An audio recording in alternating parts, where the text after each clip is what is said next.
Hi, and welcome back to Football Made Simple. An old rivalry took centre stage when Arteta's Arsenal visited Carrick's United.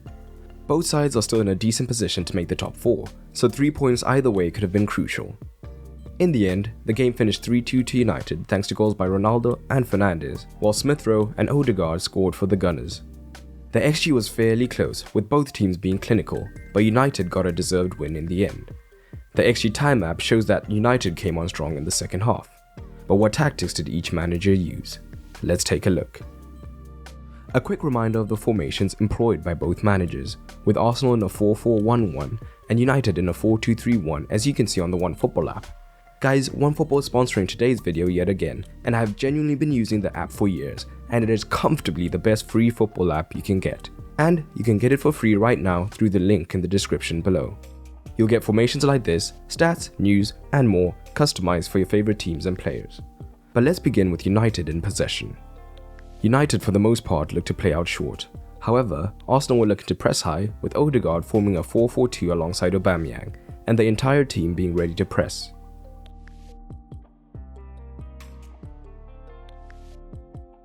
However, this Arsenal press was not the best at times, especially when Elneny and Partey remained deeper.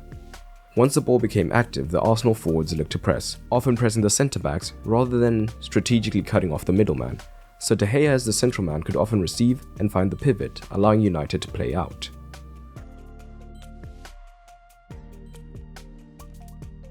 Even from open play, the Arsenal press could be susceptible. Again, Odegaard was aggressive in being the second forward, pressing the centre-backs, so it was basically a 4-4-2. Meaning that Partey and Elneny were often 3 versus 2 down in the midfield. And more often than not, they looked to back up the press on the United pivots to prevent progression. But United did tend to build down the left-hand side. So in these scenarios, if Fernandes was in the attacking midfield role, he looked to pick up space between the lines, offset to the United right to try and potentially receive and run at the back 4.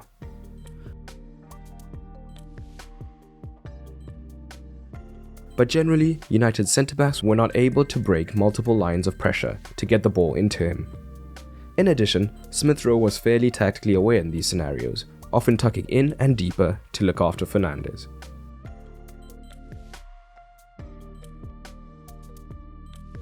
But United identified Arsenal's right-hand side and potentially Tomiyasu as an area to exploit from both deep and high up the pitch.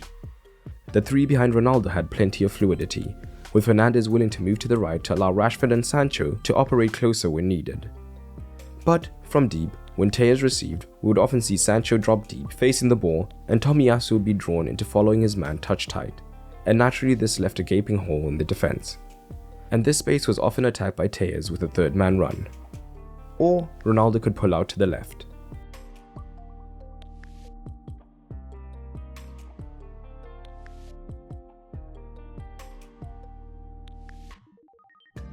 This even drew Ben White out at times.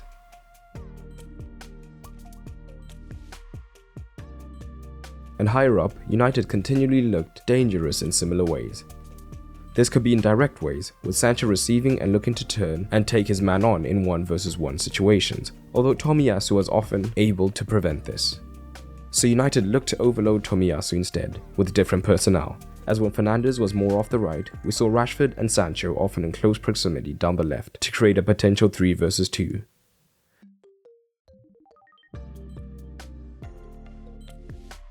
This was also achieved by Ronaldo, drifting out to the left-hand side.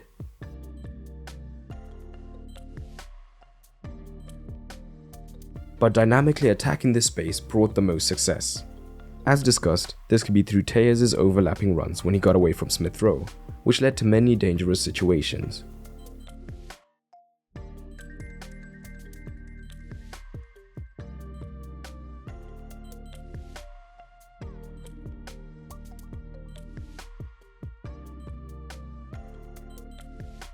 But United even shifted their shape to take advantage of this with Fred, as McTominay remained as the deepest pivot.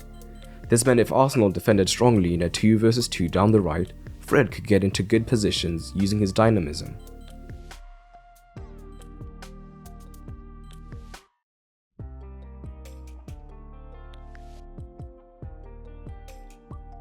This leads to the penalty.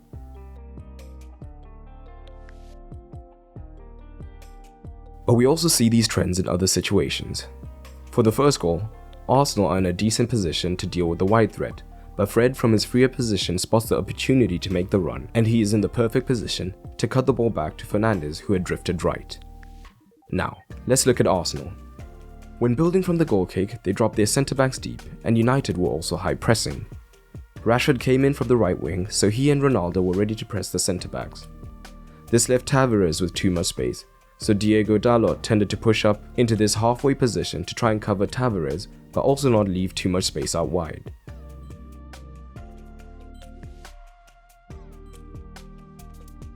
But with Fernandes having two men to deal with in the pivot position, at times Arsenal were able to play out. But soon, United adapted, with Sancho in particular often starting partially tucked in, so he was ready to press a pivot or the fullback. However, there were times Ramsdale was able to take advantage of this and still find the fullback.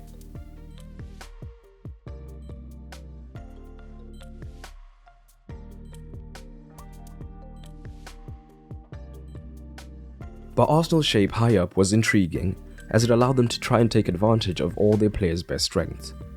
Both fullbacks were given extreme attacking license, almost exclusively providing the width.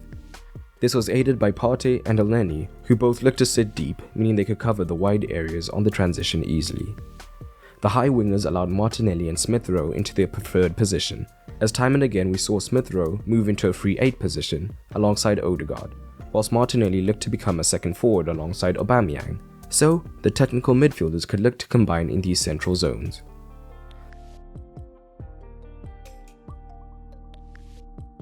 But we saw the central shape force United to contract, so Tavares in particular often received in space and looked to cross.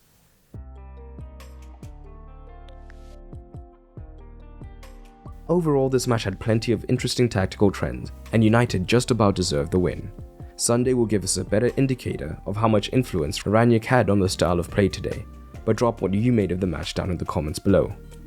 And for the tactical score, Arteta gets a 6, with a lot of interesting attacking patterns, but not dealing with the problem behind Tomiyasu worked against him, whilst Carrick earns a 7.